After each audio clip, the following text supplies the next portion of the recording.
My husband didn't invite his parents to the wedding, but my in-laws stormed in on my wedding day. My mother-in-law shouted at me, "You dishwasher, how did you come into my son's life?" She also insulted my family. I felt embarrassed and asked her to stop speaking. In her anger, she approached me and pulled my hair hard, causing me to drop to the floor. Everyone was shocked. My husband came forward, pulled my mother-in-law back, and asked her to leave the event. I decided to take revenge with the help of my friend. The very next day, I gave them a shocking surprise. My name is Anna Walker, and this is the story of my life, one filled with love, betrayal, and the fight for justice. I'm 29 years old, a law student, but not long ago, I was just a dishwasher at a local restaurant in Seattle, Washington. I never thought I would find love in such an ordinary place, but that's exactly where my story begins. It was a rainy afternoon when Ethan Brooks walked into the diner for the first time. I had been scrubbing dishes in the back, trying to drown out the sounds of clattering plates and the sizzling grill. But when I stepped out to refill a coffee pot, I saw him.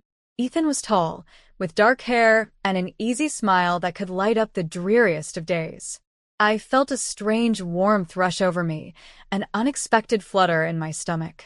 "Can I get you anything?" I asked, trying to sound professional, but my voice wavered slightly. "Just coffee for now." "Black, please," he replied, looking straight into my eyes. "And maybe your number if you're not too busy." I laughed at his boldness, my cheeks flushing. "Sorry, I don't give my number to customers. Company policy." "Is that so? Well, I'll just have to come back every day until you change your mind," he grinned. And that's precisely what he did. He came in every single day, for 2 weeks. At first, it was just coffee and light conversation. He was charming, asking about my life, and I found myself looking forward to our chats. There was something special about him, something that made me feel seen. Finally, after 2 weeks of his persistent charm, I agreed to go out with him. "Fine," I said, trying to sound nonchalant. "One date, but don't get your hopes up, Mr. Brooks." That one date turned into 6 months of pure bliss. We spent countless evenings laughing over cheap takeout, going for walks by the waterfront, and dreaming about the future. Ethan was different from anyone I had ever met. He saw beyond my job as a dishwasher. He appreciated me for who I was, not for my circumstances. But as our relationship deepened, I began to worry about what would happen when he introduced me to his family. Ethan came from wealth, and I worried his parents would look down on me because of my job and my modest background. "What if they don't like me?" I asked him one evening as we sat on the couch, watching the rain pour outside. "They'll love you. They just need to get to know you," he assured me, but I could see the uncertainty in his eyes. One evening, just after we celebrated our 6-month anniversary, Ethan surprised me with a proposal. He took me to our favorite spot by the waterfront, where the moonlight danced on the water's surface. "Anna," he said, his voice steady but filled with emotion, "will you marry me?" I was speechless. Tears filled my eyes as I nodded, barely able to breathe. "Yes. 1,000 times yes." As we began planning our wedding, I was excited yet anxious about meeting his parents, Henry and Catherine Brooks. I knew they owned a successful import-export business, but what I didn't know was how harsh their judgment would be. The day finally came when I was introduced to them. We gathered at a lavish restaurant, and as soon as I walked in, I felt small. The Brooks family was everything I wasn't: wealthy, polished, and powerful. Henry was imposing, with a stern expression, while Catherine was all sharp elegance, her eyes scanning me like I was a specimen under a microscope. "Ethan tells us you're a dishwasher?" Catherine asked, her voice dripping with condescension. "Yes," I replied, trying to stand tall. "I work at the diner while I finish my law degree." "Law degrees?" Henry scoffed. "That's quite ambitious for someone in your position." I could feel my heart pounding. "I'm determined to make something of myself," I said, trying to hold my ground. But it only got worse from there. The dinner was filled with thinly veiled insults and judgmental glances. Afterward, as we walked out, I turned to Ethan. "They don't like me," I whispered, my heart sinking. "It doesn't matter. I love you, Anna." "That's all that counts," he replied, but I could sense his tension. However, the situation escalated quickly. Ethan and I decided to have a small wedding, just close friends, no family. I was relieved, but also nervous about what would happen if his parents found out. On the day of our wedding, just as I was about to walk down the aisle, the doors burst open. There stood Henry and Catherine, their faces filled with fury. "What are you doing?" Henry shouted, shocking everyone into silence. Catherine stepped forward, her voice cold as ice. "You can't marry her, Ethan. She's a gold digger. Just look at her." I felt my cheeks burn with humiliation. "Please, just let us have our day," I begged, trying to maintain my composure. But Catherine didn't stop. "You think this poor girl can make you happy? She'll only drag you down." As I stood there, my heart racing, I felt tears prick my eyes. I tried to speak up, to defend myself, but before I could say anything, Catherine lunged at me. She pulled my hair hard, and I fell to the ground, completely mortified as gasps filled the room. Ethan surged forward, anger blazing in his eyes. "Get away from her," he shouted, pulling his mother back. "You have no right to treat her like this." In that moment, I realized how serious the situation had become. My wedding day, which was supposed to be filled with joy, had turned into a battleground. And as Henry and Catherine stormed out, leaving us all in shock, I felt a mix of anger and devastation wash over me. The wedding ceremony had been ruined, but I refused to let them have the last word. My heart hardened. I would not let this humiliation define me. It was time to take a stand against the Brooks family and show them that I was more than just a dishwasher. I was determined to reclaim my dignity, no matter the cost. After the disaster that was my wedding day, everything felt shattered. Ethan and I had to pick up the pieces of our relationship, but I could sense a change in him.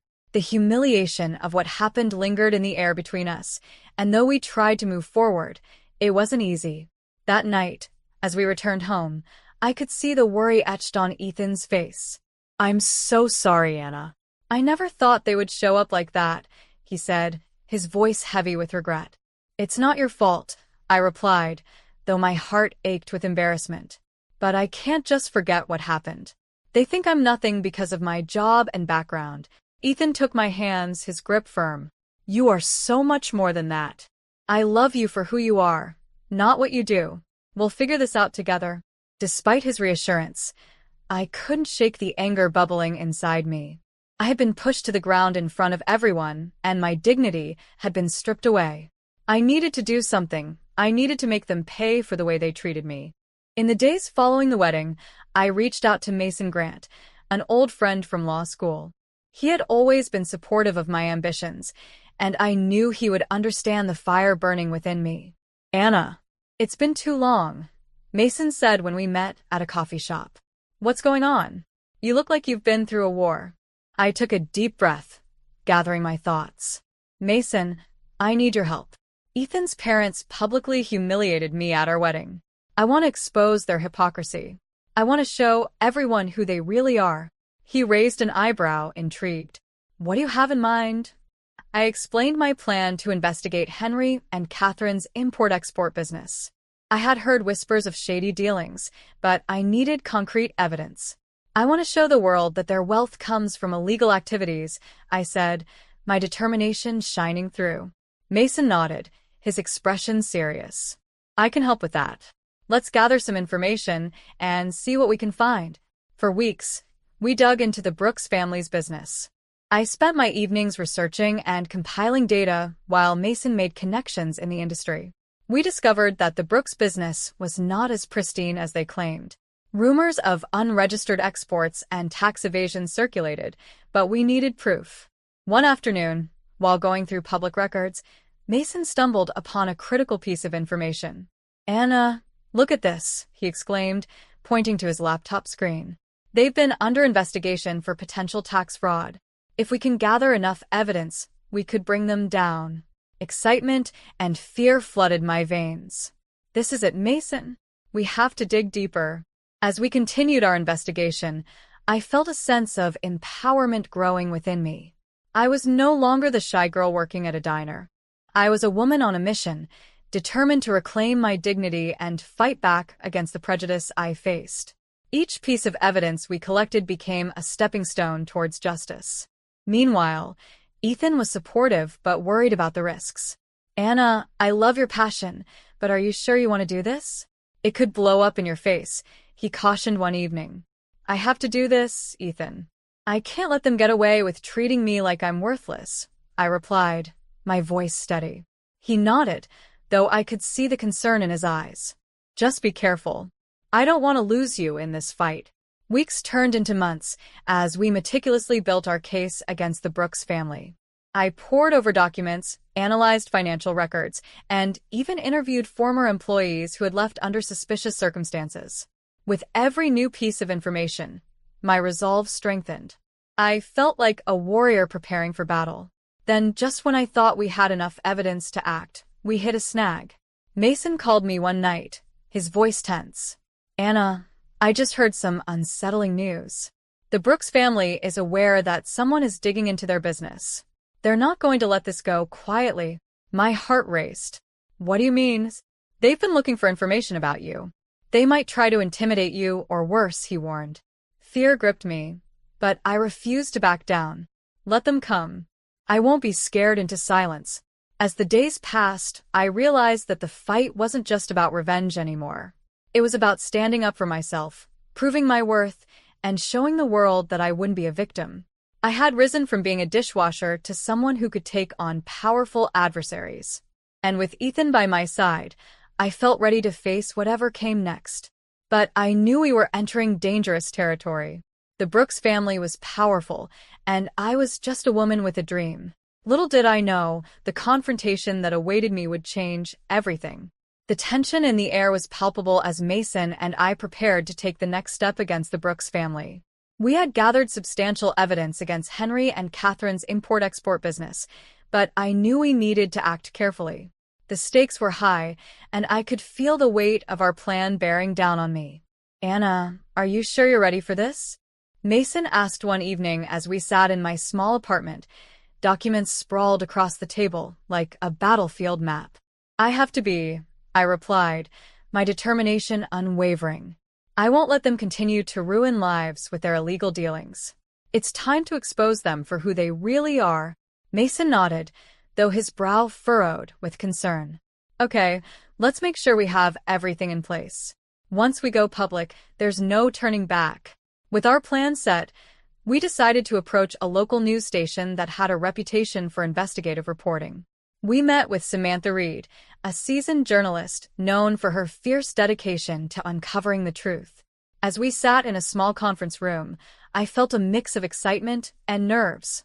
Tell me everything, Samantha said, her pen poised above her notepad. I took a deep breath and began recounting the events leading up to our investigation, the humiliation at my wedding, the Brooks family's disdain for my background, and our discoveries about their illegal operations. I shared every detail, showing her the evidence we had collected, financial records, testimonies from former employees, and the research Mason had painstakingly compiled. Samantha listened intently, her eyes widening as the pieces fell into place. This is serious, she said, her voice steady. If what you say is true, I can help you expose them. We'll set up a detailed report and get this story out to the public. A surge of adrenaline coursed through me. For the first time since the wedding disaster, I felt empowered. With Samantha's help, we would reveal the truth, not just for my sake, but for all the people who had suffered under the Brooks family's shady dealings. Over the next few weeks, we worked tirelessly with the news station. The closer we got to the story breaking, the more I could sense the Brooks family's looming threat. My phone buzzed with notifications about new rumors spreading online, tales of my so-called gold-digging past resurfacing as if to undermine my credibility. Anna, they're trying to discredit you, Mason said one day, looking concerned as he scrolled through social media. We need to be ready for backlash. I'm not going to let them intimidate me, I replied firmly. This fight is about more than just us now. It's about showing everyone that they can't get away with this. The day finally arrived when Samantha's report was set to air. I sat in my living room, heart racing as I watched the news. The screen flickered to life, and there was Samantha, poised and professional. Tonight, "We expose a local family accused of illegal activities in their business dealings," she announced, and my heart leaped. As she detailed our findings, I felt a mixture of pride and fear. This was it. We were pulling back the curtain on the Brooks family, shining a light on their dark secrets.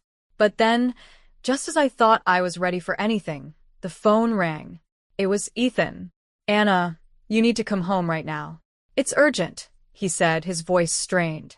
"What's wrong?" I asked, panic rising in my chest. "Just come home. Please," he urged. I rushed back to our apartment, fear coursing through me. As I entered, I found Ethan pacing, his face pale. "What's going on?" I demanded. "It's about my parents," he said, running a hand through his hair. "They've been watching you. They're furious about the report." Before I could respond, there was a loud knock on the door. My heart raced as I exchanged worried glances with Ethan. "Who is it?" I called out, my voice shaking. "It's the police," came a voice from the other side. "We need to speak with you." Suddenly, all my fears coalesced into a single thought. The Brooks family wouldn't let this go without a fight. As I opened the door, I braced myself for the confrontation that was about to unfold, knowing that the battle was far from over. As I opened the door, 2 police officers stood before me, their expressions serious. "Ms. Walker?" one of them asked. "We need to discuss some allegations related to your investigation into the Brooks family." Ethan stepped forward, concern etched on his face. "What kind of allegations?" he demanded. "Can we come inside?" the officer replied, glancing at the hallway. I nodded, heart racing as I led them into our living room. The weight of uncertainty hung heavy in the air. "What's going on?" I asked, trying to keep my voice steady. "We received an anonymous tip claiming that you and your friend may have fabricated evidence against the Brooks family," the officer explained, watching my reaction closely. I felt a surge of anger. That's absurd. Everything we've uncovered is legitimate. We've been following the law, and we have evidence to prove it. The officer raised a hand. "We're not accusing you of anything yet, but we need to verify the claims. We'd like to see the evidence you've gathered." Ethan looked at me, his eyes filled with worry.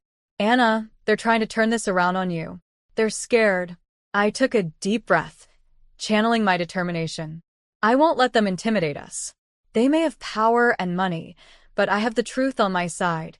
After the officers left, I turned to Ethan, whose anxiety mirrored my own. "We can't back down now. We need to gather our evidence and be prepared for anything." We spent the next few days compiling every document, testimony, and piece of information we had gathered. My phone buzzed constantly with notifications, threats from anonymous accounts attempting to intimidate me further. I refused to let fear take hold. Finally, the day arrived when the police returned for our evidence. We presented everything meticulously, showing them financial records, testimonies from former employees, and documentation of their illegal dealings. With each piece of evidence, I could feel my heart racing, a mixture of dread and determination. After reviewing the files, the officers left with a promise to investigate the claims against the Brooks family thoroughly. I knew we had taken a crucial step, but the battle wasn't over. The Brooks family was still powerful, and I needed to be ready for their retaliation. That night, I called Mason. "I need your help. I feel like they're going to strike back soon," I confessed. "We'll stay ahead of them." "You're not alone in this fight," Mason assured me. His support was a reminder that I had allies who believed in me. The following weeks felt like a tense waiting game. Then, out of the blue, a breakthrough came. Samantha reached out to tell me that her investigation had gained traction. The news of the police investigation into the Brooks family had leaked, and suddenly, their empire was under scrutiny. As the media began to cover the story, I felt a wave of relief wash over me. People began to rally behind me, voicing their support on social media, sharing their own stories of struggle against injustice. I was no longer just a victim. I was a symbol of resilience. In the end, the Brooks family was called to answer for their actions. Henry and Catherine were arrested on multiple charges, including tax fraud and illegal exports. As news of their downfall spread, I felt a sense of justice wash over me. I had fought back against the prejudices and betrayals that had tried to define me. Through it all, Ethan stood by my side, stronger than ever. "You did this, Anna. You stood up and fought for what was right," he said one evening, pulling me close. "Together," I replied, knowing that love and support had been the foundation of my strength. I had gone from being a dishwasher to someone who took on powerful adversaries. I had not only reclaimed my dignity, but also carved a path for my future. I graduated law school with honors and began working as an advocate for others who faced similar injustices. As I stood at the podium during my graduation ceremony, delivering a speech about resilience and justice, I knew my journey was just beginning. The fight against societal prejudice wasn't over, but I was ready to face it head-on, proving that one's worth isn't determined by background or wealth, but by integrity, loyalty, and the courage to stand up for oneself. And so, my story continues, with hope, strength, and the unwavering belief that love can conquer even the darkest of challenges. I remember when I first met Ethan at the marketing firm in Seattle where we both worked. I was just 25, fresh into the industry, eager to prove myself, and he was a senior sales executive, already making waves. Our paths crossed often, and it wasn't long before what started as casual office chatter turned into something much more. We began dating about a year into knowing each other, and everything felt right. The chemistry was undeniable, and our shared interests only brought us closer. Ethan proposed to me during a special date at an art museum we both loved. It was a place that had always been a sanctuary for us, a place where we could escape the pressures of daily life and just be ourselves. The proposal was romantic, with Ethan getting down on one knee in front of a painting we both admired. I was over the moon. The thought of our future together filled me with joy and anticipation. But that joy began to dim as soon as Ethan's mother entered the picture. I had heard about her before, Ethan's stories of her strong opinions and high expectations, but I never imagined how challenging our relationship would become once she was involved. The first time I met her was at a dinner to celebrate our engagement. I remember her critical eyes scanning me, as if searching for flaws. She wasted no time in expressing her disapproval, making me feel like I had to constantly prove my worth. Despite the uneasy start, I was determined to move forward with our wedding plans. However, things quickly became more complicated. Ethan and his mother had some expectations about how my life should change after the wedding, namely, that I should quit my job. Initially, the idea of stepping back from my career seemed like a feasible compromise, especially since I had always dreamed of being a supportive partner. But as the days went by, my doubts grew. I loved my job. It was where I felt most confident and fulfilled. The thought of giving that up, especially with the increasing tension from Ethan's mother, felt like losing a part of myself. The situation worsened when Ethan's mother took over our wedding plans. What was meant to be a modest celebration quickly turned into a grand affair, driven by her extravagant ideas. The budget spiraled out of control as she insisted on lavish decorations, an elaborate menu, and a venue far beyond what Ethan and I had initially agreed upon. We had planned for a simple, elegant event, but her demands turned it into a spectacle. Ethan's family had initially promised to contribute to the wedding expenses. However, just as the planning was reaching its peak, they pulled out, leaving us with the entire financial burden.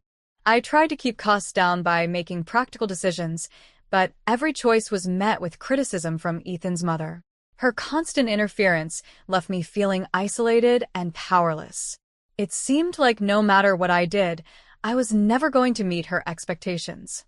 The final blow came after our wedding. Ethan, without even discussing it with me, canceled the lease on the apartment we had planned to move into.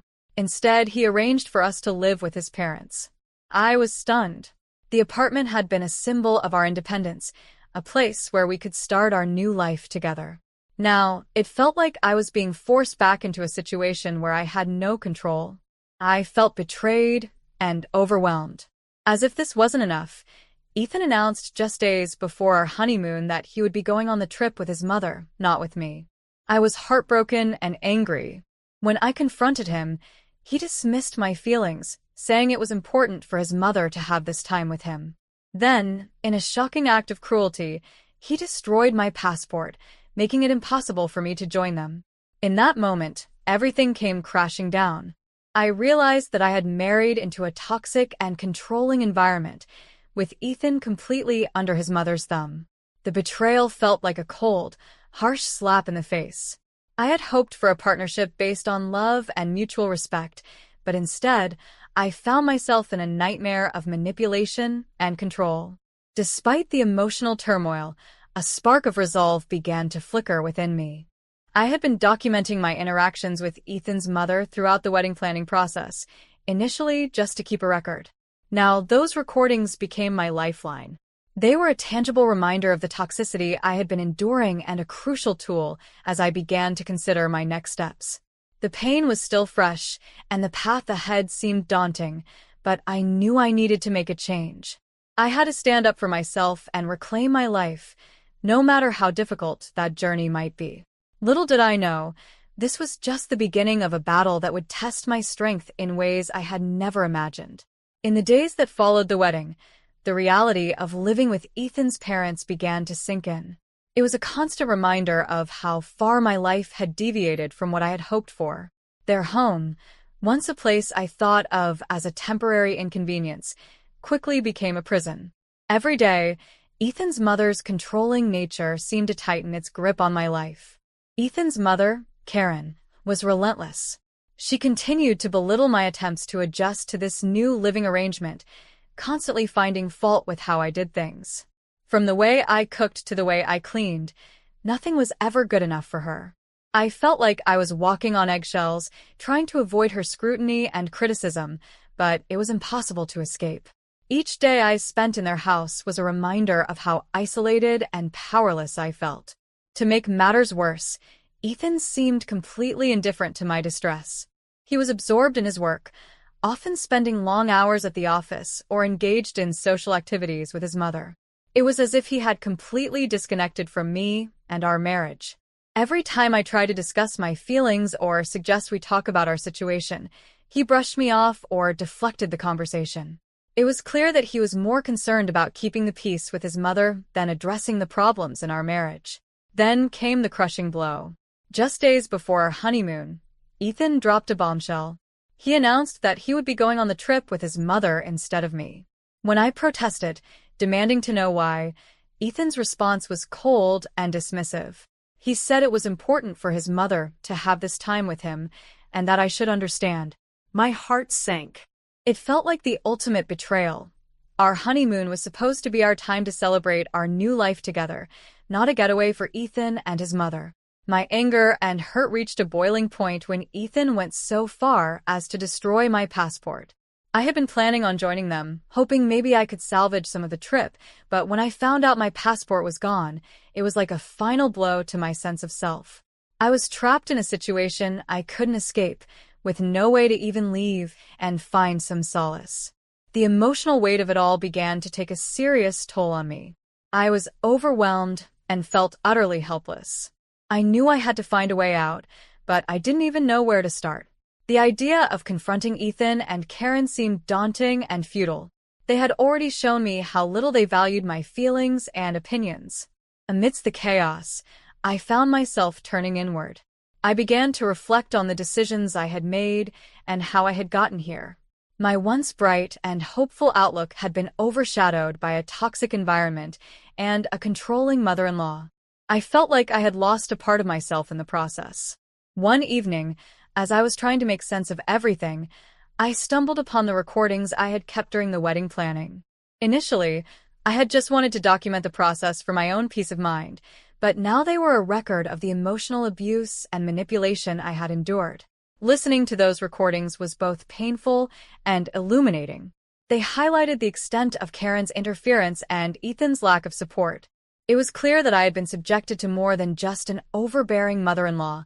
I was living in a deeply toxic situation. Determined to regain some control over my life, I started making plans. I knew that confronting Ethan and Karen directly wouldn't be enough. I needed to have a strategy and gather evidence to support my case. The recordings were a start, but I needed more. I began to document everything, every interaction, every incident of manipulation or control. It was also during this time that I realized the importance of seeking support. I reached out to my family, though I had been hesitant before. I needed their support and understanding more than ever. My uncle David, who was a high-ranking executive at the firm where I worked, became a crucial ally. He had always been a quiet source of support in my life, and now I needed him more than ever. With the evidence I had gathered and David's support, I felt a glimmer of hope. I started to see a way out of the toxic environment I was trapped in. The journey ahead was daunting, but I was determined to stand up for myself and reclaim my life. It was clear that Ethan and his mother had underestimated my resolve. As I prepared to take decisive action, I knew that I would face resistance. But for the first time since all of this began, I felt a sense of empowerment. I was ready to confront the betrayal and fight for my future. The path was still unclear, but I was determined to navigate it with strength and resolve. The days following Ethan's announcement about the honeymoon were a blur of anger and despair. I was trapped in a house that felt more like a cage every day, with Ethan and Karen continuing their toxic control over every aspect of my life. I knew I had to take action, but the enormity of the situation felt overwhelming. Every time I tried to approach Ethan, he was either dismissive or evasive. I could sense his increasing detachment and his complete alignment with his mother's wishes. Despite feeling emotionally drained, I used my anger as fuel. I reviewed the recordings and notes I had collected, each one a reminder of the manipulation and control I had endured. I started organizing the evidence systematically, hoping to build a strong case for myself. My Uncle David's support became even more crucial. I needed his expertise and his position at the firm to navigate the next steps. One evening, after a particularly grueling day of sifting through my recordings, I met with David at his office. The seriousness in his eyes as he listened to my story gave me a renewed sense of purpose. He was shocked by the extent of Ethan and Karen's manipulation, and his support gave me the courage to press forward. "Laura," David said with determination, "you're not alone in this. We're going to make sure this gets handled properly. Let's start by reviewing the evidence you've collected. We need to build a solid case." His words were a balm to my wounded spirit. We spent hours going through the recordings and organizing them into a coherent timeline of events. David's calm demeanor and logical approach helped me see a way forward amidst the chaos. It was clear that Ethan's actions, combined with his mother's interference, created a toxic environment that was not just emotionally abusive, but also involved financial misconduct. The next step was crucial, gathering more evidence of Ethan's embezzlement. I had suspected something was off when I stumbled upon financial discrepancies in some of the documents I had access to. With David's advice, I began to carefully collect and document these irregularities. It was a risky move, but I knew it was necessary. Weeks passed, and I started to notice Ethan and Karen's increasing frustration with my apparent attachment. They continued to try and manipulate me into resuming my duties as a wife, expecting me to fall back into the submissive role they had envisioned for me. Their efforts only fueled my resolve. I wasn't going to let them undermine my self-worth any longer. Then came the pivotal moment. I finally gathered enough concrete evidence of Ethan's embezzlement and his mother's complicity. I had meticulously documented financial records, emails, and other relevant materials that painted a clear picture of the corruption. With David's help, I presented this evidence to the authorities and the company's internal investigation team. It was an intense and nerve-wracking process, but the gravity of the situation propelled me forward. As the investigation unfolded, the pressure on Ethan and Karen intensified. Ethan was called in for questioning, and his previously confident demeanor started to crack. The walls of their deceit were closing in, and the once seemingly impenetrable facade of their control began to crumble. Meanwhile, Ethan and Karen returned from their ill-fated honeymoon, their faces a mix of confusion and anger as they realized the extent of their predicament. They were completely unaware of the storm that was brewing back home. When they tried to pressure me into resuming the marriage, expecting me to bow to their demands, they were met with an unwavering resistance. "Laura, you can't do this," Ethan pleaded one evening as he tried to convince me to put everything behind us. "We need to work things out." "No, Ethan," I responded firmly, my voice steady. "I've seen who you really are.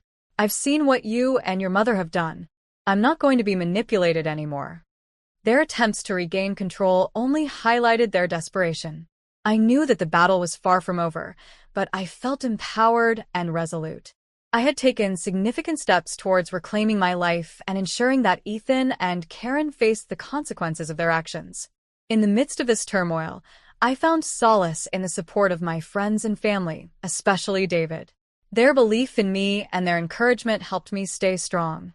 I was no longer the person who had been swallowed by uncertainty and fear. I was reclaiming my power and taking charge of my future. As I prepared for the next phase of this journey, dealing with the fallout of the investigation and moving forward with the divorce, I felt a mixture of apprehension and determination. I was ready to face whatever came next, knowing that I had the strength to overcome it. The path ahead was still fraught with challenges, but I was no longer alone, and I was no longer powerless. The aftermath of the investigation was a whirlwind of legal battles and emotional turbulence. With Ethan's embezzlement exposed and his fraudulent activities making headlines, the firm moved swiftly to distance itself from the scandal. Ethan was dismissed, and legal proceedings were initiated against him and his mother. I was both relieved and anxious. Relief came from knowing that justice was being served, but anxiety lingered as I faced the fallout of my actions. Ethan and Karen's attempts to manipulate me had reached new heights upon their return. They seemed to be in denial about the severity of the situation. Ethan tried to reach out, claiming he wanted to make amends. His remorse seemed shallow and self-serving, aimed more at reducing his legal consequences than genuinely acknowledging the pain he had caused. One evening, he showed up at my apartment unannounced. "Laura," he began, his voice strained, "I know you're angry, but you have to understand, I didn't mean for any of this to happen." I took a deep breath, trying to keep my emotions in check. "Ethan, the damage is done. Your actions have had consequences far beyond what you can imagine. I'm done trying to fix things that you broke."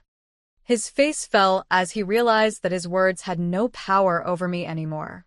The legal system had already taken its course, and the weight of his actions was pressing down on him. Karen's position was no better. She was also facing legal scrutiny and had been publicly criticized for her involvement in Ethan's schemes. Despite their attempts to convince me otherwise, I remained resolute in moving forward with the divorce. I had long since made peace with the decision, knowing it was necessary for my well-being.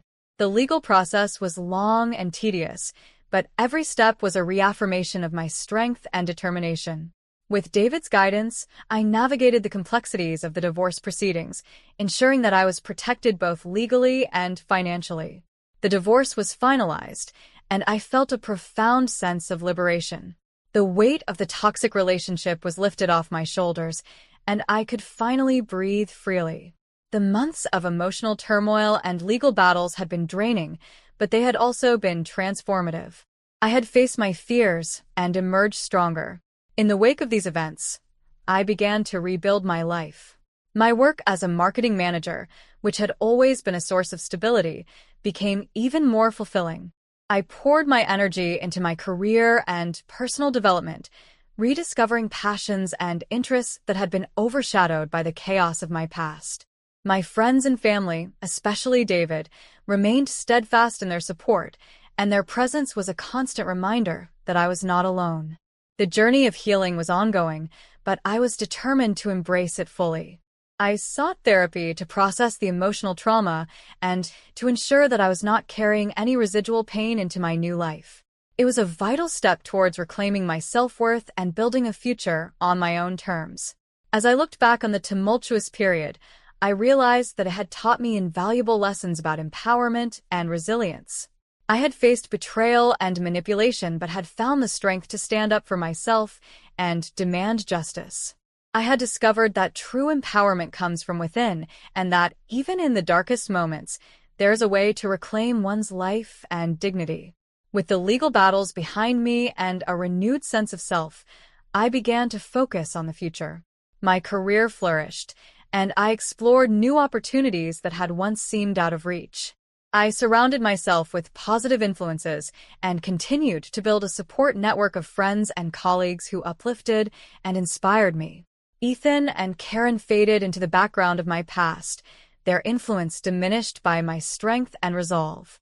I knew that I had taken back control of my life and was moving towards a future where I could thrive on my own terms. The pain of betrayal had been replaced by a sense of accomplishment and hope for what lay ahead. In the end, I emerged stronger, having navigated the storm of betrayal and manipulation. My story became one of triumph over adversity, a testament to the power of standing up for oneself in the face of overwhelming odds. The journey was not easy, but it was transformative, and as I looked toward the future, I did so with the confidence that I had the strength to face whatever came next. Tragedy struck when I received that call, shattering my life in an instant. My mother had passed away, and as I stood by her grave, my heart ached not just from loss but from the chilling conversation unfolding between my fiancé and his mother. They discussed my inheritance as if it were mere currency, oblivious to the storm brewing within me. I would soon unveil their dark secrets, and you won't believe the lengths I went to for revenge. My name is Lena, and I'm a 35-year-old marketing executive living in Austin, Texas. People often ask me how I ended up where I am today, and the truth is, it's a story filled with love, loss, and a painful journey to self-discovery. Growing up, my life was colored by the busy schedules of my parents. They both worked long hours, leaving me in the care of my grandparents, who were nothing short of my saviors. My grandmother had a knack for making the world feel warm and safe.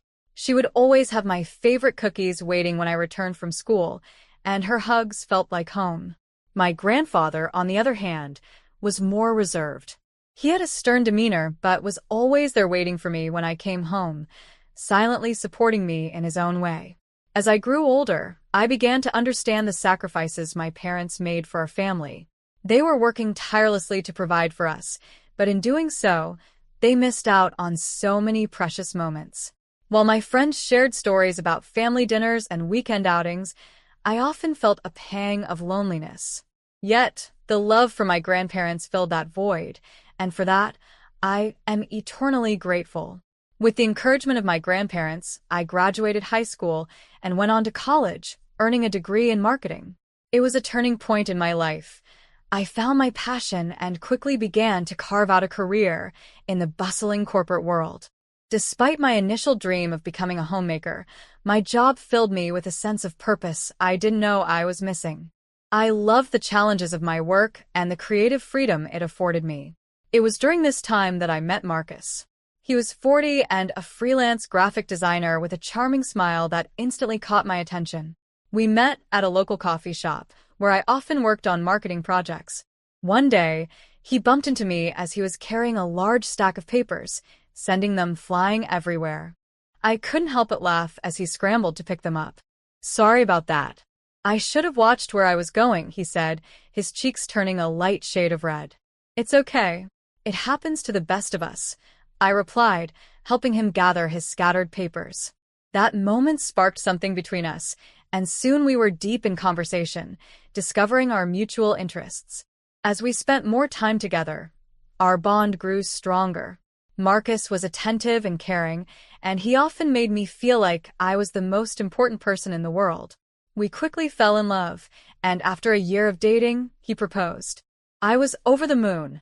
It felt like my dreams were finally coming true. I thought I had found my partner for life, the one who would support me as I had always wanted. However, as our relationship progressed, I began to notice a troubling dynamic between Marcus and his mother, Evelyn. She was 65, a retired nurse with a controlling nature. Their relationship was intense, filled with an unhealthy dependence. I sensed it during our first meeting when Evelyn referred to him as her baby. I felt a knot in my stomach, but I wanted to believe that love could conquer all, so I chose to ignore these red flags. Evelyn seemed pleasant enough, always welcoming me with a bright smile. She would often ask about my work and our plans for the future. Yet, beneath her surface charm, I could feel a possessiveness that made me uneasy. As we prepared for our wedding, I tried to keep the peace, hoping that Marcus would eventually set healthy boundaries with his mother. Then, tragedy struck. My mother passed away unexpectedly due to a heart condition. The shock was overwhelming. I remember the day clearly. I had just finished a meeting at work when I received the call. I felt as if the ground had been ripped from beneath my feet. My mother, who had always been a source of strength, was suddenly gone. I barely had time to process it before I was thrown into funeral arrangements. During the funeral, I stood beside Marcus, looking for comfort, but what I received was anything but. Evelyn made an insensitive comment that stung deeply. "Well, at least you'll inherit all that insurance money, as an only child. You should consider yourself lucky," she remarked, her tone almost cheerful. I felt my heart drop. Instead of comforting me, she was calculating my loss. I turned to Marcus, hoping he would defend me, but to my dismay, he merely nodded in agreement with his mother. It was at that moment that I began to see the cracks in our relationship.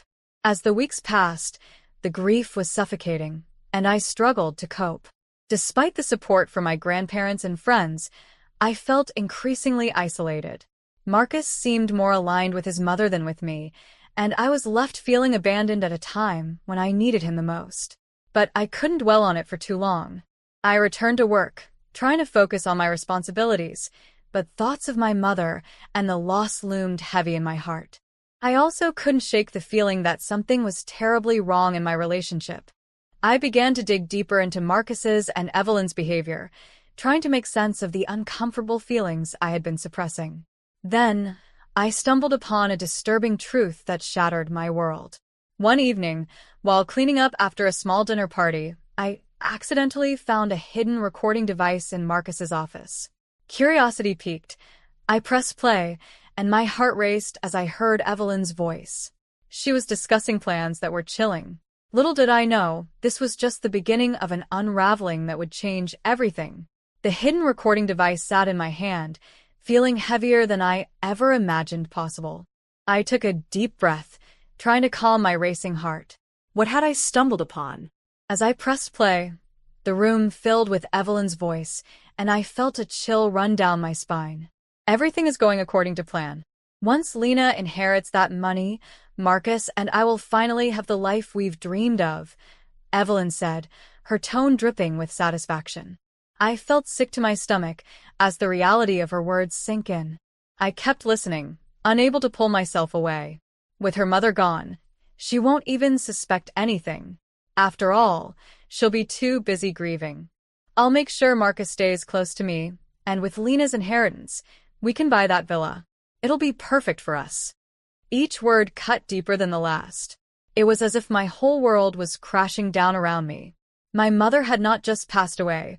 Her death had been a tool in Evelyn's twisted game. I felt rage boiling inside me, overshadowing the grief I had been trying to process.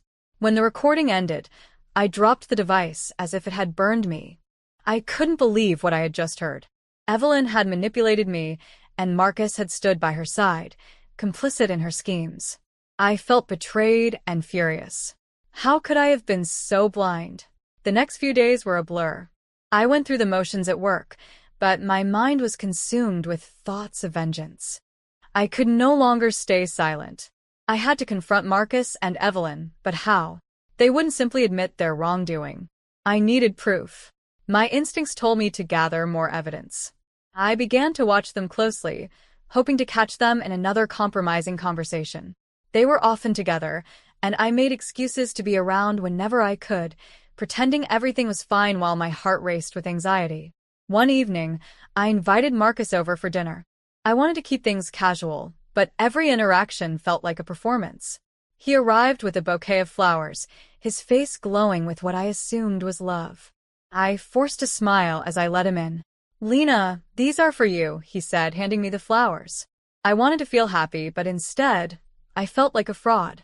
"Thank you, they're beautiful," I replied, trying to sound genuine. "How was your day?" "Oh, you know, the usual," he shrugged, but I could see the tension in his eyes. I knew he was on edge, likely because he felt the weight of my unspoken accusations. We sat down for dinner, and I attempted to engage in light conversation. "Did you talk to your mom today?" I asked casually, watching for any hint of deception. "Yeah, she's fine. Just worrying about us, you know," he replied, a hint of nervousness in his voice. I had to push further. "What do you mean by worrying about us?" I probed, looking straight into his eyes. I can't help but feel there's more going on than you're telling me. He hesitated, fidgeting with his fork. Lena, it's just my mom cares a lot, that's all. His evasiveness only fueled my determination. After dinner, while he washed the dishes, I slipped away to his office, searching for anything that could corroborate what I had heard. As I rifled through drawers, my heart raced. Then, I found it, a folder labeled Plans. My hands trembled as I opened it. Inside were documents related to the villa purchase, with calculations that made my stomach drop. Evelyn had included projected expenses, and at the bottom, a line that chilled me.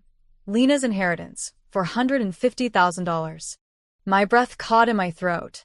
They were planning to use my mother's death to finance their dream home. Just then, I heard the door creak open. Lena, what are you doing? Marcus's voice broke through my thoughts. I quickly closed the folder and turned to face him. I was just looking for a book, I lied, hoping he wouldn't notice the fear in my eyes. But he could see right through me. Lena, you shouldn't be going through my things. It's not right, he said, his voice tinged with irritation. I felt a surge of defiance. Not right? You think it's not right that I'm trying to understand what's happening in my own life? You and your mother are planning to use my inheritance to build your future, while I'm left here picking up the pieces. Stop. You're being irrational, he snapped back, his temper flaring. You're grieving. I get it, but you're making accusations without any proof. I took a deep breath, my mind racing. I have proof, Marcus. I heard your mother. I found a recording of her discussing everything, how she tampered with my mother's medication, how she planned to use my inheritance to buy the villa. His face paled as the weight of my words sunk in. You're lying. My mother wouldn't. Wouldn't what? I interrupted, feeling my resolve harden. She wouldn't kill my mother for money? How can you defend her after everything I've found? The tension between us escalated, and I felt as if we were standing on a precipice. I could see the struggle in his eyes, the conflict between his love for me and his loyalty to his mother. In that moment, I knew I had to act decisively. Marcus, I want you to think carefully about what you're doing. This isn't just about us anymore. It's about justice for my mother. I won't let you and Evelyn walk away from this unscathed, I said firmly. As I turned to leave, I caught a glimpse of the hurt in his eyes, but I didn't feel pity. I felt empowered. I knew what I had to do next. I would not just confront them. I would gather all the evidence and plan my revenge. That night, I began to formulate my plan. I would invite them both to the villa, the very place they planned to steal my inheritance for, and I would expose them. I started gathering all the recordings, documents, and evidence I had collected. It was time to take back control of my life and find the justice my mother deserved. I spent the next few days preparing for the confrontation, my heart pounding with a mix of fear and determination. I had to be strategic. Marcus and Evelyn had to believe I was still in the dark about their plans. I decided to invite them both to the villa under the pretense of discussing wedding preparations. It was a calculated move. I knew that by luring them into a familiar setting, they would let their guard down. On the day of the meeting, I arrived early at the villa, feeling a rush of anxiety. The place was beautiful, but it felt tainted by the knowledge of what Marcus and his mother had plotted. I made sure to set up hidden cameras throughout the house, carefully placing them in corners where they would be inconspicuous. I wanted to capture every moment of their confessions. When Marcus arrived, he greeted me with a warm smile that made my stomach twist. Hey, Lena. This place is amazing. I can't believe you got it all set up so quickly. He was oblivious to the storm brewing beneath the surface. Thanks. I thought we could discuss our future here. You know, get excited about our wedding and everything, I replied, forcing a smile.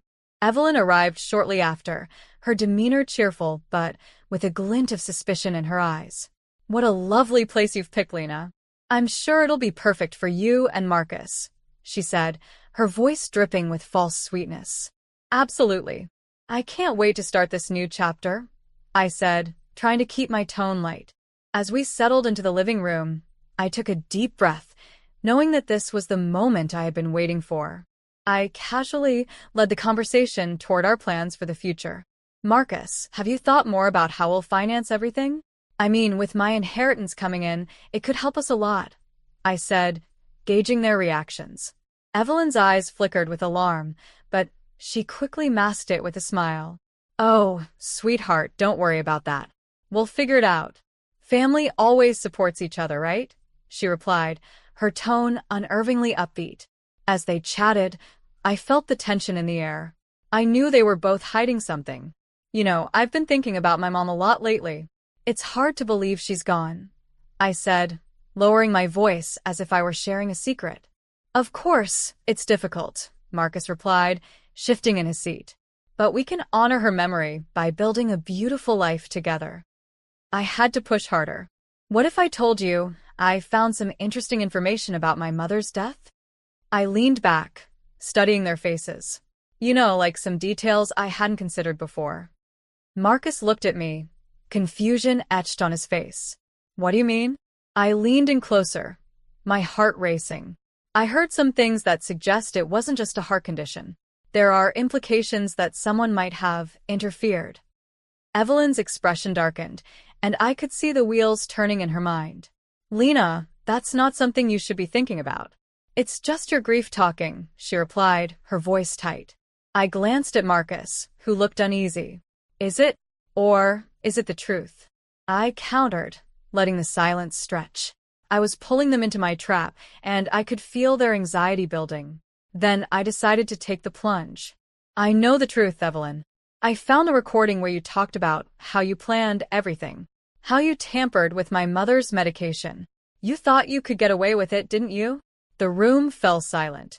Marcus's face went pale, and I could see the realization dawning on him. Evelyn's facade cracked, and her eyes widened in shock. Lena, you don't understand. No, you don't understand. I have all the evidence, I interrupted, a fierce determination surging through me. I'm going to make sure you pay for what you've done. As I turned to grab my phone, I felt a rush of adrenaline. I had them cornered, and there was no way out for them now. The hidden cameras had recorded every word, and the truth was about to be exposed.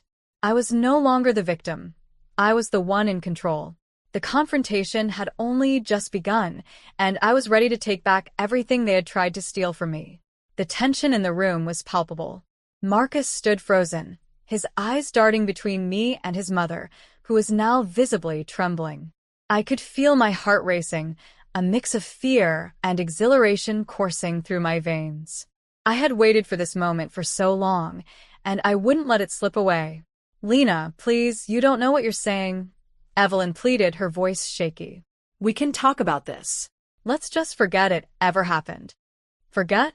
You think I can just forget that you plotted to kill my mother for her money? I snapped, my voice steady and unwavering. You took her away from me for greed. That's unforgivable. Marcus stepped forward, desperation written all over his face. Lena, I didn't know. I thought my mother was just being protective. I never thought. Never thought what, Marcus? I interrupted, my voice rising. Never thought she could hurt someone? Your loyalty to her has blinded you to the truth. I was right there in the dark, thinking you were my partner. But you were just another pawn in her game. Evelyn's demeanor shifted from pleading to defensive. You're making a terrible mistake. You have no idea how hard it is to take care of everything alone. I did what I had to do. Her desperation was alarming, but it only fueled my determination. I pulled out my phone, scrolling to the video files I had recorded. You know what, Evelyn? I have everything documented. Every word you said, every plan you made. And I'm going to the police with it. You will face justice for what you did. Evelyn's face drained of color. You wouldn't dare. Think about what you're doing, Lena. You're ruining your future with Marcus. My eyes met Marcus's, and I saw the conflict within him. My future? My future was stolen the moment your mother decided to take my mom's life for money. This is about justice, Marcus. It's about making sure no one else has to suffer like I have. With newfound resolve, I pressed record on my phone, turning the camera toward them. I want both of you to explain what you did. The world deserves to know the truth.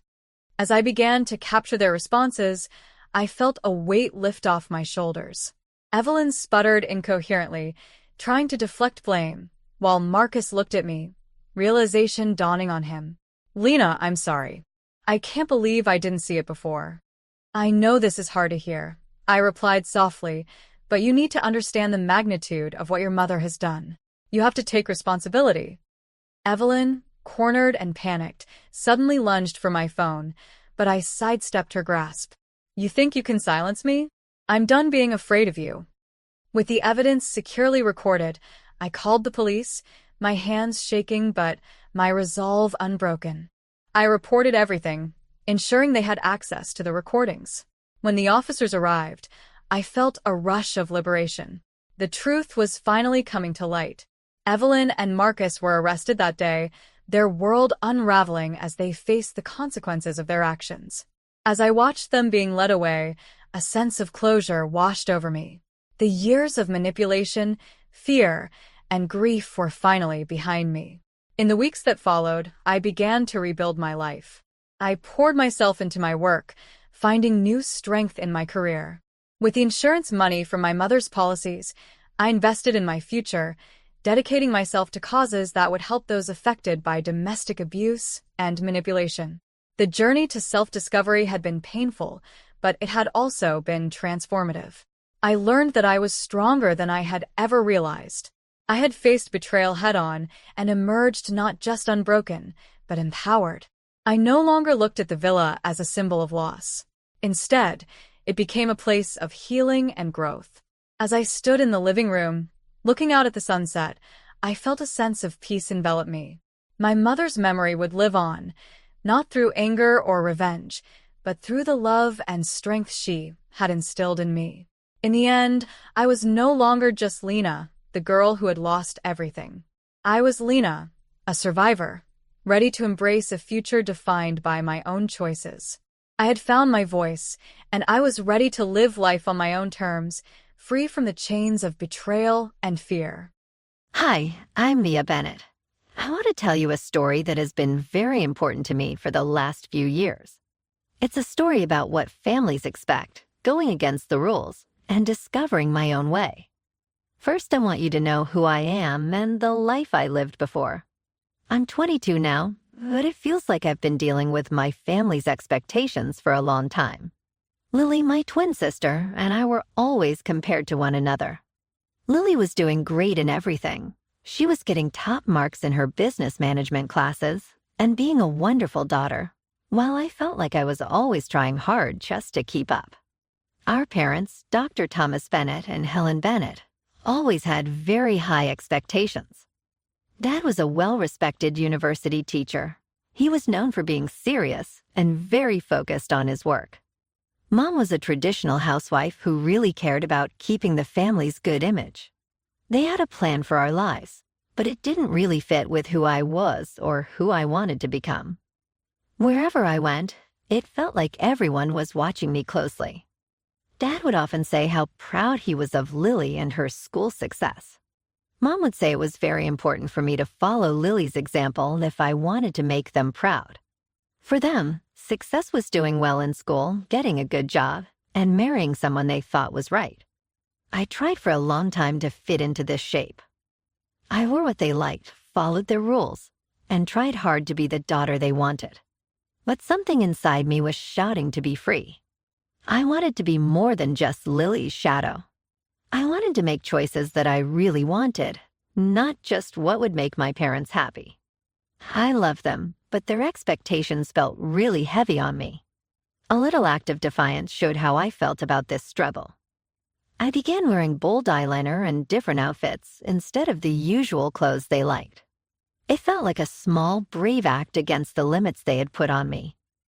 At first, these small changes made people look surprised and unhappy, but for me, they showed that I was getting closer to discovering who I really am. The big change in my story happened when I met Ethan. I was at the university library having a hard time with another assignment when he came in. Ethan was a carpenter in his early 30s, and he was very different from anyone I had met before. He could make everyday things feel fun and interesting. He looked at the world with a sense of freedom and many chances. When he talked about his job and life, it was obvious that he did things his own way. Ethan had a lively excitement for life that I just couldn't overlook. He wasn't limited by what society expected or the strict plans my parents made for me. We began to talk more, and soon I saw how much I liked being with him. He made me feel like I could just be me, without pretending or worrying about what others think. One evening, while we were at a nice cafe close to the university, Ethan held my hand and gazed into my eyes. "Mia," he said gently, "I know it might seem strange, but I can imagine a future for us, where we can both be ourselves." I felt a lot of feelings all at once. It was the first time someone talked to me so honestly about a future that wasn't controlled by what others expected. Ethan's proposal wasn't just about marriage. It was an invitation to a different way of living. It was about breaking free from the mold that had been cast for me and carving out a new path together. When Ethan proposed, I knew that my parents would never approve. They had always envisioned me with someone who fit their idea of success, a person who would align with their standards and social expectations. But Ethan was everything they disapproved of.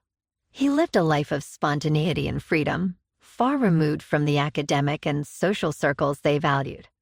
Despite knowing the challenges ahead, I said yes to Ethan. For the first time, I was choosing to live for myself. It was a huge step, one that would eventually lead to me making some of the hardest decisions of my life.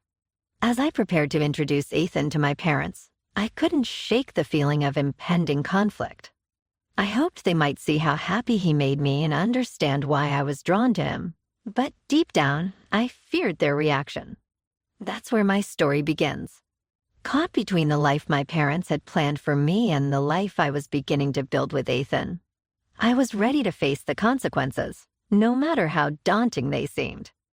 Introducing Ethan to my parents was one of the most nerve-wracking experiences of my life. My heart pounded as I led him into the house, hoping against hope that my parents might accept him and see the happiness he brought me. Dad was sitting in his study, surrounded by piles of books and papers. He barely looked up when we entered, his attention focused on his work. Mom was in the kitchen, busy preparing dinner. Her movements were precise, her face set in the kind of expression that signaled she was deep in thought. "Mia, there you are," she said, turning as we walked in. Her gaze shifted to Ethan, and her eyes narrowed slightly. "And who is this?" I took a deep breath. "Mom, Dad, this is Ethan. He's a carpenter and, well, he's someone very important to me." Dad looked up from his papers, his eyebrows raised in surprise. "A carpenter?" he repeated, his voice laced with skepticism. "And what brings him into our home?" Mom's expression hardened as she glanced at Ethan, taking in his casual attire and easy demeanor. "So, Ethan, tell us about yourself," she said, her tone polite but distant. Ethan, ever the charismatic person, smiled warmly. "I'm a carpenter, like Mia said. I love what I do, and I've always believed in living life on my own terms. I know it might seem unconventional, but I think it's important to be true to yourself." Mom's lips pressed into a thin line, and Dad's gaze grew even more scrutinizing. It was clear they weren't impressed, and the tension in the room was palpable. We sat down for dinner, the conversation strained and stilted. I tried to steer the discussion toward lighter topics, hoping to ease the tension, but every attempt felt like it was met with cold indifference. Dad kept glancing at Ethan as if trying to find a flaw in his character, while Mom seemed to be rehearsing a speech in her head.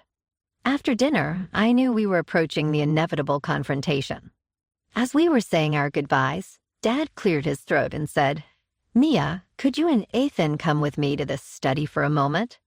My stomach knotted as we followed him into his study. He shut the door behind us, his expression stern. "Mia, I need to be honest with you," he began. "We've always had certain expectations for you and your sister. It's important for our family's reputation and future." I swallowed hard. "I understand, Dad, but Ethan makes me happy. Isn't that worth something?" Dad's face grew more serious. "It's not just about happiness, Mia. It's about making choices that align with the family's values and future.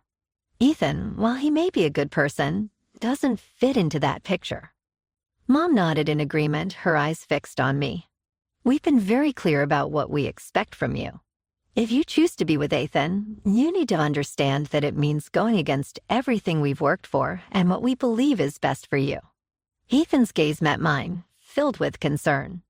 Mia, what are they saying? Dad took a deep breath and delivered the ultimatum. You have a choice, Mia.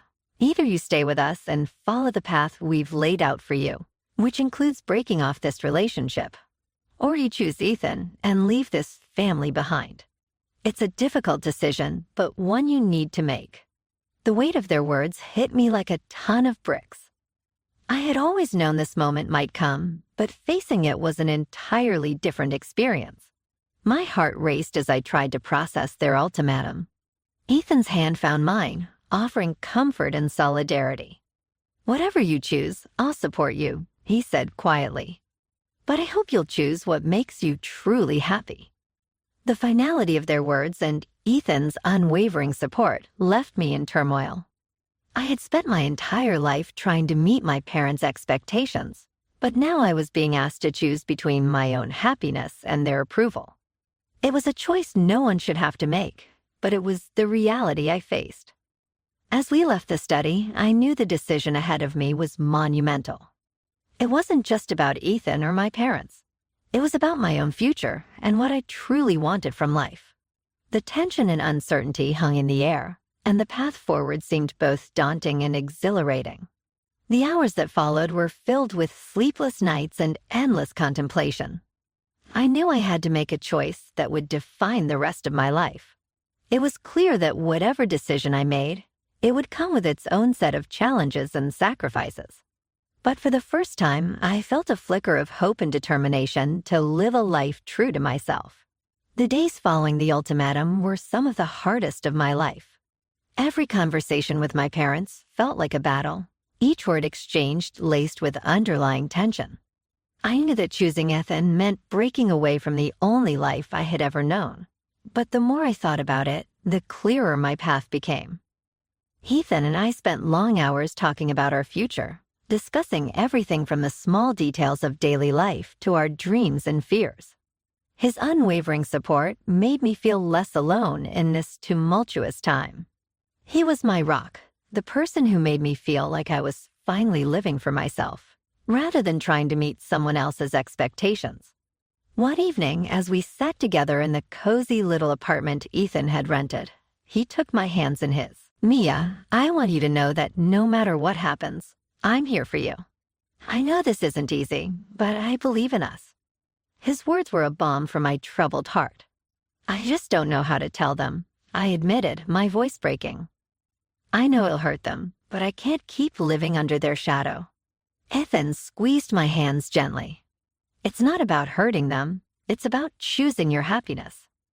You deserve to live a life that feels right to you. The decision was made. I could no longer live a life defined by my parents' expectations. I was ready to embrace a future with Ethan, even if it meant walking away from my family. That weekend, I made the difficult choice to have one final conversation with my parents. I wanted to do it face to face, to let them see my resolve and hear my reasons for choosing Ethan.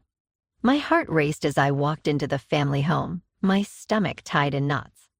Mom and Dad were seated in the living room, their expressions a mix of concern and anticipation. I took a deep breath and began, I've made my decision.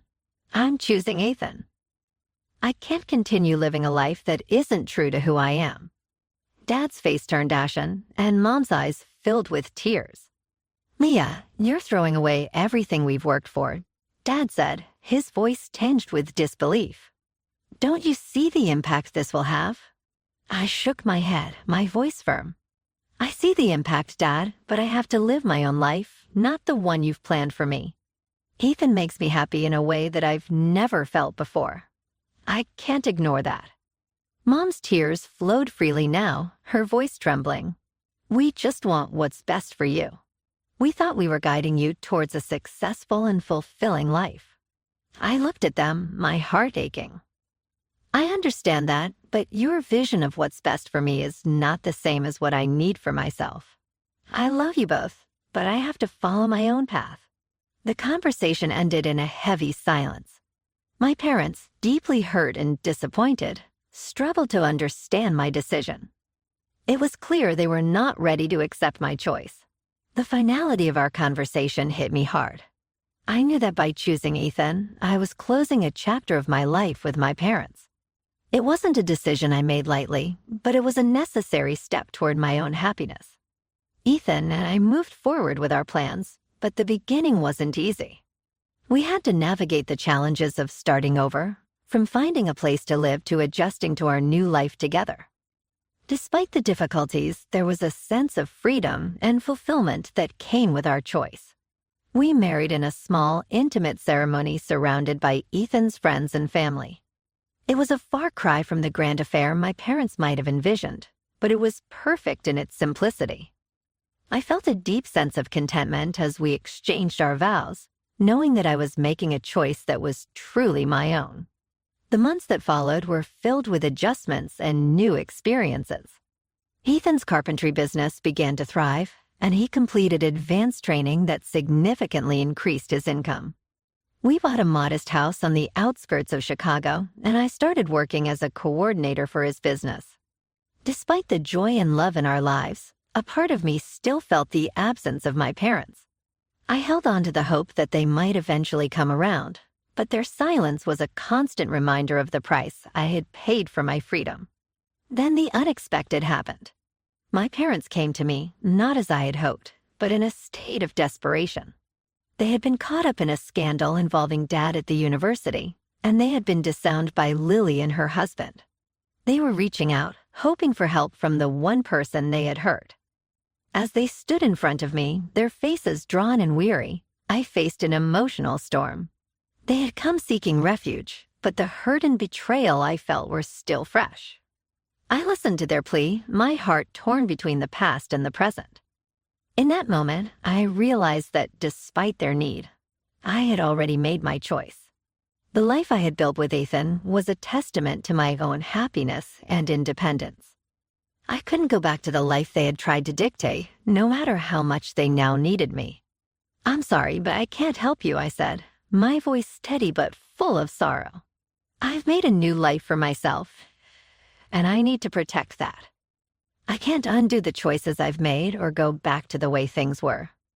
Their shocked and hurt expressions were the final break in our relationship.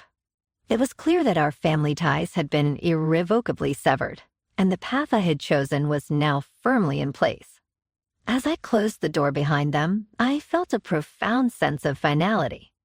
It was a bittersweet moment, filled with both the pain of loss and the satisfaction of living a life true to myself. With Ethan by my side, I knew I had made the right choice, and I was ready to embrace whatever the future held. Life with Ethan was a journey full of ups and downs, but it was a journey I was grateful to be on. We settled into our new home on the outskirts of Chicago, finding comfort in the cozy space that we could finally call our own. The house wasn't big or fancy, but it was ours. We filled it with laughter, love, and the small touches that made it uniquely ours. My role as a coordinator in Ethan's business kept me busy, and it was rewarding to see our joint efforts paying off. Ethan's carpentry skills continued to shine, and his new certification brought in a significant increase in income. He was earning around $80,000 a year now, which allowed us to build a comfortable life. We even started talking about our future more seriously, imagining a life filled with new possibilities. One evening, as we were winding down from a long day, Ethan took my hand and looked into my eyes with a warmth that always made me feel cherished. "You know, Maya," he said softly, "I've been thinking about how lucky we are. Despite everything, we've managed to create something wonderful together." I smiled and felt really happy inside. I never thought things would be like this, but I wouldn't change it for anything. We felt even happier when we found out that we were going to have a baby. The news was a happy surprise, and it felt like a new start was happening. We got ready for our son to come, making a nursery and thinking about the future we would have together. But then things changed again when my parents came back into our lives, looking for help once more. The big scandal that had upset their lives made them feel alone, and Lily and her husband had turned their backs on them. They came to me feeling weak and in need, asking for help. Seeing them again brought up a lot of feelings. I felt sad for the family I used to be with, but I also understood that what they did had changed our relationship forever. I was really connected to the life Ethan and I made together, and I needed to keep it safe. After listening to what they said, I took a deep breath and chose what to do. I'm sorry, but I can't help you. I have worked hard to create a new life, and I need to concentrate on that now. They were really disappointed, but I stuck to my choice. It was a serious moment. I understood that I had already decided to focus on my own happiness and the family I built with Ethan. Ethan and I had our son as time passed. Holding him for the first time was a special moment, full of love and hope. He showed us the future we wanted, a fresh start that filled our lives with great happiness.